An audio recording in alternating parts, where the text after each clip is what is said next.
जय। सावन मन भावन। सभी लोगों के हृदय में जब सावन आता है तो पूरी वनस्पतियां हरी भरी हो जाती हैं, और सावन आते ही सभी वैष्णव भक्तों के हृदय में भगवान शिव की पूजा उपासना पद्धति के लिए मन में जिज्ञासा जागृत हो जाती है। देखिए, भारतवर्ष है, भारतवर्ष हर दिन तिथि त्योहारों से भरा हुआ है। वैदिक सनातन पद्धतियों को संपूर्ण भारतवासी सम्मान करते हैं। सावन में जितने सोमवार पड़े उतने सोमवार में लोग विधि विधान से भगवान शिव का अभिषेक, पूजन, अनुष्ठान आदि करते हैं। देखिए, सबसे मूल विषय है सावन में, देखो, बेटियों के विवाह आदि में यदि कहीं रुकावट है तो भगवान शिव की पूजा करते हैं। व्यापार आदि में कहीं कोई समस्या आती तो भगवान शिव की तरफ हम लोग यजन करते हैं। यहाँ तक कि यदि कोई व्यक्ति बीमार बहुत है तो सावन के महीने में भगवान शिव का महामृत्युंजय मंत्र या अमृत संजीवनी या षोडशोपचार से, पंचोपचार से भगवान शिव की पूजा करते हैं। और हम सरल पद्धति में पूजा पद्धति को स्वीकार करते हैं। पूजा जो सुलझावे वही पूजा, जो उलझावे वो पूजा नहीं है। ऋषि परंपरागत भगवान शिव, भूत भवन भगवान शिव और माँ पार्वती की पूजन का विधान है। 4 प्रकार से पूजन लोग करते हैं, और पूजन की पद्धतियां तो अनेक प्रकार से हैं। मुख्य रूप से जैसे अपने घर में पूजन करना, या दूसरी पद्धति से मंदिर में जाकर के पूजन करना, तीसरी पद्धति में किसी ज्योतिर्लिंग में जाकर के पूजन करना, चौथी पद्धति ये है कि हम किसी सरोवर, नदी, तालाब के पास में जाकर के पूजन करें। अब सर्व कामप्रदायक, सभी कामनाओं की पूर्ति के लिए पारा के शिवलिंग की उपासना करते हैं, यानी अभिषेक करते हैं। नर्मदेश्वर भगवान स्वयंभू हैं, उनकी हम लोग पूजा करते हैं, या हम लोग मंदिर में जाकर के पूजन करते हैं। 11 रुद्र है, इसलिए हमको कम से कम 11 बेलपत्र, सभी बेलपत्रों में राम राम लिख करके चंदन से 1 लोटा जल लें, उसमें थोड़ा सा दूध मिलावें।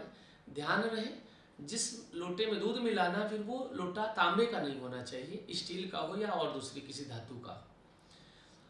रोली मोली, चावल, दूब, दीपक जला करके ले जाए, या मंदिर में ही जाकर के पूजन पद्धति करें। फिर दीपक जलावें, भगवान को भोग लगावें, और 11 बेलपत्र भगवान शिव के ऊपर राम शब्द लिखा हुआ ओम नमः शिवाय बोलते हुए चढ़ावें। और देखिए, हम सब लोगों का परम सौभाग्य है कि भारतवर्ष में 6 ऋतुएं आती, बाकी और किसी देश में 6 ऋतुएं आती नहीं है। हर देश में एक ही ऋतु या 2 ऋतु होती है, लेकिन भारतवर्ष में 6 ऋतुएं हैं। उसी हिसाब से सावन मन भावन, सभी प्रकार की मनोकामनाओं के पूर्ण के लिए हम लोग भगवान शिव की पूजा करते हैं। और भगवान शिव की पूजा में सरलता पद्धति में जितना सरल मंत्र आप लोग उच्चारण कर सकते हैं, जैसे एक थाली सजावें पूजन की, रोली, चावल, उसमें आप धागा मोली रखिए, सुपारी रखिए, पान सुपारी, लौंग, इलायची, दूब है, फूल है, बेलपत्र है, भगवान शिव को चढ़ावें। फिर बारी बारी से पूजन करें, बेलपत्र चढ़ा करके पंचाक्षर मंत्र का जाप करें। नमः शिवाय में पंचाक्षर बनता है, ओंकारम बिंदु संयुक्तम नित्यम ध्यायन्त योगिनम कामदम मोक्षतम चैवो ओंकाराय नमो नमः। भगवान ओंकार स्वरूप में तो सभी जगह व्याप्त हैं, इसलिए ओम नमः शिवाय। अब देखिए, जितने अक्षर का जो मंत्र है उतने लाख मंत्र जाप करने से पूरा चरण विधि होती है। लोगों की समस्या होती है, महाराज हमने बहुत पूजन किया, बहुत अनुष्ठान किए, लेकिन हमारे ऊपर कोई प्रभाव नहीं पड़ा।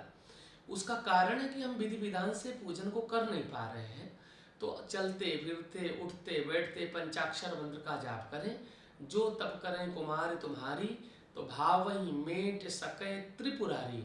भूत भावन भगवान शिव, नारद जी ने माँ पार्वती को पंचाक्षर मंत्र दे करके जप करने के लिए आग्रह किया, और माँ पार्वती जी ने तप करके अपर्णा नाम सिद्ध किया और भगवान शिव को पुनः प्राप्त किए।